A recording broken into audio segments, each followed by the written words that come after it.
Alors, le rôle de la maîtrise d'ouvrage, c'est de faire évoluer les cahiers de prescription, les documents programmatiques par exemple, pour répondre aux performances attendues du bâtiment et des produits de construction. Son rôle aussi, c'est de s'entourer d'une maîtrise d'œuvre qui connaît et comprend les enjeux environnementaux. Les acteurs réalisant les études réglementaires doivent être spécialisés, compétents et surtout formés en utilisant des outils qui sont reconnus par l'État, par exemple pour la partie carbone et pour la partie thermique. Ils doivent également savoir où trouver les informations et où poser leurs questions. C'est le cas notamment pour la foire aux questions ou les fiches d'application qui sont disponibles sur le site RE 2020. Toute la chaîne d'acteurs est responsable à son niveau, depuis la phase de programmation où des choix de conception sont faits, jusqu'à la mise en œuvre. Par exemple, une mauvaise mise en œuvre d'une menuiserie sur un chantier ne permet pas de répondre aux caractéristiques thermiques et environnementales que l'on a présupposées dans la modélisation.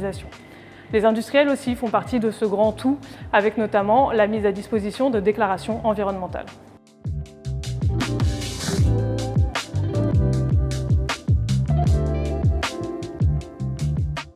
Alors aujourd'hui, ce sont plutôt les AMO environnement ou les bureaux d'études, notamment thermiques, qui sont responsables de la réalisation des calculs réglementaires, notamment d'analyse de cycle de vie et des calculs thermiques, parce que c'est eux qui détiennent une grande partie des informations disponibles sur l'enveloppe, sur les systèmes, etc.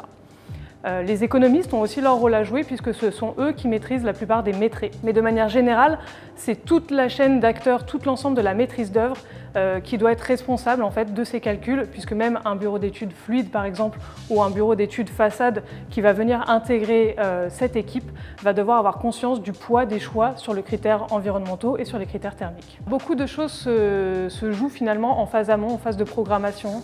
Le lieu du projet, est-ce qu'on va mettre des parkings ou non, les systèmes constructifs, la mutualisation d'espaces potentiellement. Pour cela, on peut réaliser un certain nombre de variantes. Ensuite, il s'agira d'affiner finalement l'analyse de cycle de vie au fil de l'eau. On va partir d'une sorte de squelette sur lequel on va venir intégrer des détails sur chacun des lots jusqu'aux produits de construction et équipements réellement mis en œuvre sur les phases de chantier et donc à la réception des travaux. Il est important de réserver un temps sur chaque phase de projet pour réaliser ces ACV afin de re-questionner les choix faits en amont. À savoir, il est maintenant indispensable de réaliser un calcul de confort d'été sur les phases de dépôt de permis de construire. C'est donc important également de prendre ces éléments-là très en amont de phase sur les projets de construction. On peut également prévoir une obligation de résultat, notamment dans les CCTP, avec soit un contenu carbone, soit une fourchette attendue de carbone, et préciser si nous voulons avoir des fiches de déclaration environnementale et sanitaire, les FDES, ou des profils environnementaux produits, les PEP, pour les produits de construction et équipements.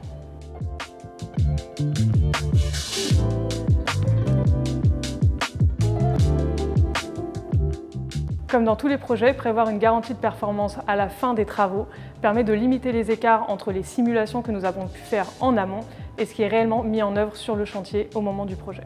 Pendant l'usage des bâtiments, on peut aussi prévoir un commissionnement pour limiter les écarts tout au long du cycle de vie du bâtiment, sur la phase d'exploitation notamment.